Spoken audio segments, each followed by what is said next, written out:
আসসালামু আলাইকুম। Welcome to firewood LPG software. এখন আমরা দেখব কিভাবে আমরা টাকা উত্তোলন বা উইথড্র করতে পারি। তা উইথড্র করার জন্য প্রথমে আমাদের বাম পাশের মডিউল বার থেকে ফিন্যান্স অপারেশন অপশনটি ক্লিক করতে হবে। এরপর আমরা 3 নম্বর যে অপশনটি পাচ্ছি উইথড্র।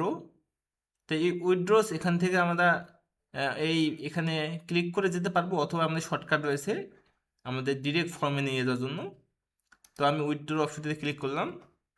আমাদের উইথড্র লিস্টটি আমরা দেখতে পাচ্ছি। নতুন করে উইথড্র করার জন্য আমাদের প্লাস বাটনটিতে ক্লিক করতে হবে। এখান থেকে আমরা ডেট যদি চাই চেঞ্জ করে দিতে পারবো। আমরা যে তারিখে উইথড্রটি করব সেই তারিখটি এখানে সিলেক্ট করব। আমাদের যদি কোনো ইনভয়েস নাম্বার থাকে সেই ইনভয়েস নাম্বারটি দিয়ে দিব। উইথড্র বাই, এই উইথড্রটি কে করতেছে, কোন ইউজার এই উইথড্রটি করছে টাকাটা, সেই ইউজারটি আমরা সিলেক্ট করে দিব। এরপর হচ্ছে অ্যাকাউন্ট, কোন অ্যাকাউন্ট থেকে উইথড্রটি করা হয়েছে সেই অ্যাকাউন্টটি সিলেক্ট করে দিব। এরপর হচ্ছে অ্যামাউন্ট, আমাদের যে অ্যামাউন্টটি রয়েছে সেই অ্যামাউন্টটি আমরা বসাই দিব, কত টাকা উইথড্র করা হয়েছে এই অ্যাকাউন্ট থেকে।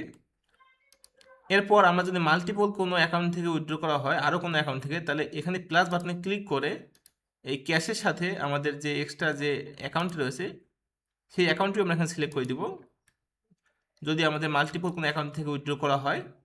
আর যদি একটা অ্যাকাউন্ট থেকে উইথড্র করা হয় তাহলে একটা অ্যাকাউন্টই দিব, এখানে আর প্লাস বাটনে ক্লিক করার কোনো প্রয়োজন নেই।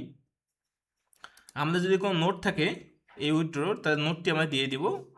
যদি কোনো অ্যাটাচমেন্ট থাকে তাহলে এই অ্যাটাচমেন্টটি এখানে আমরা ক্লিক করে আমরা অ্যাটাচমেন্টটি অ্যাড করে দিব।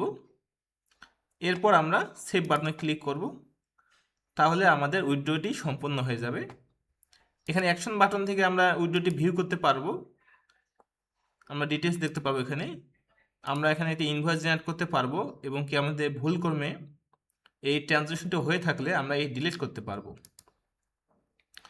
তো এখানে আমরা উইথড্র সার্চ করতে পারবো, এখানে ডেট দিয়ে ফিল্টার করতে পারবো, এবং কি আমরা এখানে থেকে উইথড্র লিস্টটি এক্সপোর্ট করতে পারবো।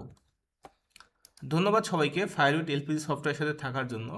আসসালামু আলাইকুম।